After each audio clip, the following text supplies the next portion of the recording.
This week I'm looking at the $700, £600 S9c Pro reference DAC from a Chinese company who like to pronounce their name according to the Nordic word Aune, but I'm actually shortening it to Aune because that's how I think a British and American audience would pronounce it. It isn't apparently Aune or Aune as some other reviews have said, but I like doing DAC reviews because we've all got our speakers, we've all got our amplifier that we really like. We've probably got a streamer that does all the things that we need it to do in the interface, but we tweak DACs and we're always trying to find a different DAC that suits us and makes for better sound.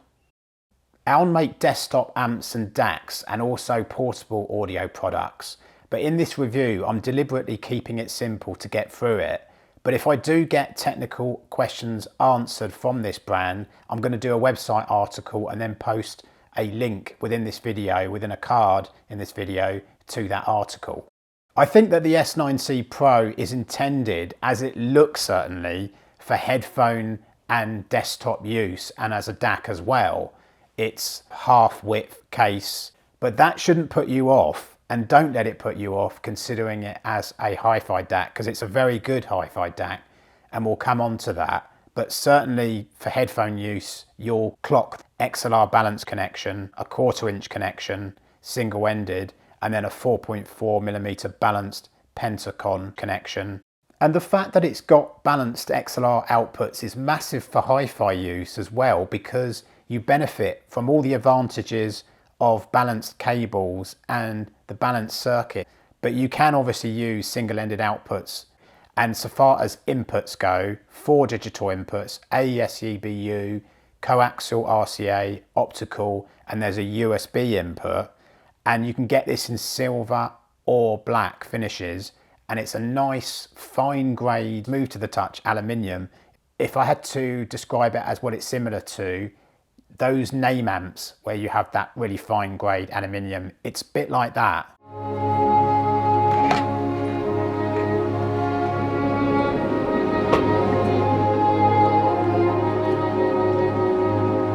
This lone unit I have is the non-Bluetooth version because there's no aerial at the back. If you do go for the Bluetooth version, it's only in the order of like 40, 50 euros, dollars, pounds above the standard version, I believe, from memory. But obviously you'll see that you get a volume dial at the front for obvious use with headphones, and at the back there's also a clock input with a BNC connector, which basically means that you can use a better clock, which is used for the timing of audio signals in the DAC to reduce jitter. Jitter, of course, being time distortions of the audio signal that leads to distortion that we can hear. And in this particular DAC, you can use Aune's SC1 clock. I think it only retails for about 700 euros. So again, not exactly going to cost the earth in terms of your hi-fi system. Another thing that you've got to bear in mind in that is that the amp part of this DAC is actually a discrete amplifier. So that means it's made up of a number of components, resistors, transistors, capacitors, in the sense of it being an inverted commas proper amplifier like we're used to in our 2-channel hi-fi systems, or most of them, and as opposed to op-amp or chip-based amplifiers that we find in smaller form factor type DACs. And this amp outputs a whopping 5.5 watts into 32 ohms from its balanced connection. So it's going to handle pretty much everything. This is actually a pretty simple DAC and amp to use. The only thing that I didn't like about it is the fact there is no front on-off button, and you have to use the rear switch with the power inlet to turn it on and off. But you do get a remote control with it, and that basically mirrors the function of the front volume dial that pushes in and out to change various functions. So you can change volume with the remote, you can change the input, obviously from various digital inputs you've got, and then obviously you can set whether you have line outs going to your preamp or integrated amplifier, or you just have the headphone amp output. There is no fixed volume output, so essentially the volume dial is turning with your volume dial that you've got elsewhere. It means that you could use this with, say, a pair of active speakers and use the volume dial on this DAC. This DAC does actually use quite a sophisticated PLL, which is a circuit in a DAC to match the frequency of the incoming audio signal to eliminate jitter that we talked about. And so far as the maximum sample rate capabilities are concerned, on USB it can handle 768 kilohertz 32-bit or up to that, 192.24 on the other inputs, and it does deal with MQA as well. I actually fed it the USB output from a Bluesound node.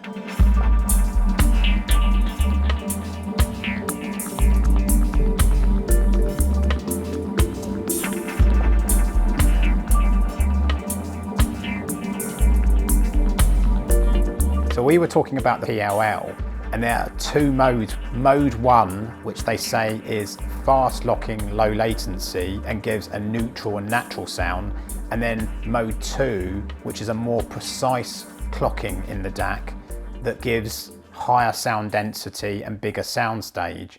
And that's exactly what I found, and I love it when that happens because you know that the brand aren't telling you any BS. And it's not, I should say, like a small change that you get when you're struggling to hear DAC filters on some DACs. This change between mode 1 and mode 2 with the S9c Pro is actually quite transformative. When I do my reviews, I don't like to get too over the top with like album recommendations and music recommendations, because what you like is different to me, and I don't want it to be overly forceful and pretentious in terms of like I'm some sort of like authority on music. One album that I did use to test the difference between mode 1 and mode 2 was the soundtrack to The English Patient, which probably a lot of people have heard of or are more familiar with. And I definitely heard a more thicker tone, a more wide sound to the soundstage, and a sort of ever-present live and natural feel to the music when using that mode setting. But if you're a sort of like audiophile snob and you think that $700, £600 is going to get you not very much, it might get you brittle treble at this type of price, which is what you can kind of think might happen, well, you'd just be totally wrong. And you should never, ever think that you can suss out a product by its price quite often, and don't do it. Just don't do it. Mid-range is really nicely focused into this kind of central image within the sound. At the same time, soundstage is really nice and wide, if that's not too contradictory. It's not like with some DACs where the mids are too diffusive such that they don't hold a central focused image that makes music, dare I say it, musical. But this DAC has a really nice, deep and fast dynamic bass, and the bass is faster, it's more precise, it's deeper than some DACs I've tried around the £1,000 price point, and double the price, £1,200. And that's not just like reviewer hogwash, me saying this is the next best thing, but I always keep telling people reviews are to affirm or reject my opinions and are as a basis for a shortlist for you to go out and to try yourself. This DAC I think also impresses as being resolving, transiently dynamic and a neutral DAC. And being neutral is great because it means that you can bung it into most systems and it's going to work without system matching issues. I'd say something like a Denafrips Aries 2 or some of the Denafrips DACs are +1, +2 on bass. They have great tone and sound staging and imaging, but the bass notes are slightly joined up, so it gives the impression that you're turning up the bass dial a little bit in terms of the bass and treble balance.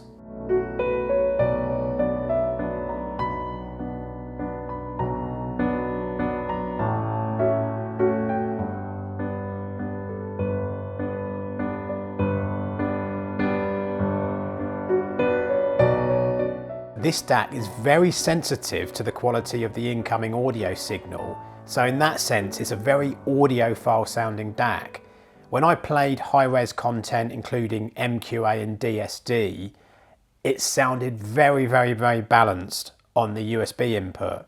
Playing 44.1 PCM content, the treble was a little bit more airy, not in a way that would put you off or was offensive, because it was too dependent upon the recording, but you could notice the good difference between the USB input and some of the others. I didn't actually have an Aune clock to try with this DAC for this review, but boy would I love to, considering how good this is for 600 quid. Nudge nudge, wink wink, say no more, if they're watching.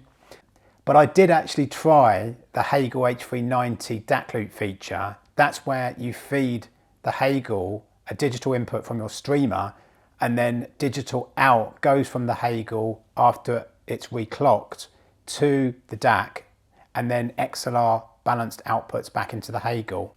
So essentially you're using the great clock in the Hegel to reclock the audio before it goes back to your DAC, and this clock is better than in some streamers.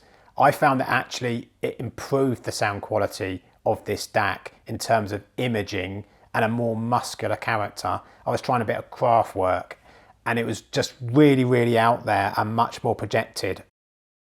My channel is mainly focused on 2-channel hi-fi. I do some headphone reviews. I've used the front headphone output socket of this DAC amp with my 32 ohm Hi-Fi Man Aria Stealth headphones and comparing it to the single-ended output again on a HO200 amp from S9c.